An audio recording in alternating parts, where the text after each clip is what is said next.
Let's take a look at the group by statement now. So a good thing to use this for is to is just to get a summary of rows. So it's pretty good.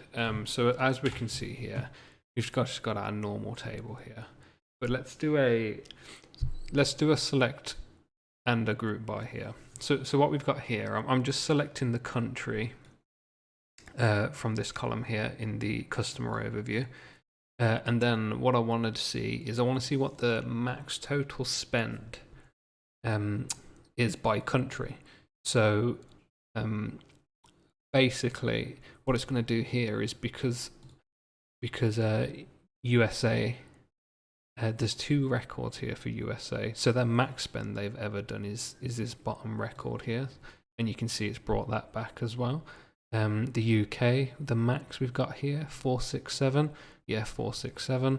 And then I think for countries CN and was it France? Yeah, they've only got 1 record in here, so that's what it's going to return. But we could also check to see what minimum they also spent. There we go. So USA 9347, and is that right? 9347. Yeah.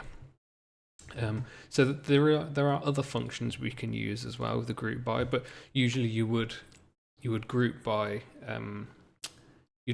like this, and you would also add in one of these statements, and you can also do a count. So we can do a count. There we go. So that all count is doing, it's not adding up all of the total spend, it's counting how many times it's in the table. But if we wanted to see it all added up, so if we wanted to know how much a country has spent, we could sum it, and that basically, so you can see for the USA, we've got this figure here, and if you was to sum these figures, that is exactly what you would get. There is also a average we could use here instead. There's not a lot of data here, so USA and UK are going to be the only ones here that are really going to mean anything. So UK is 309, so if you was to average those, that would be right, and USA is this figure, and again that would be right for those.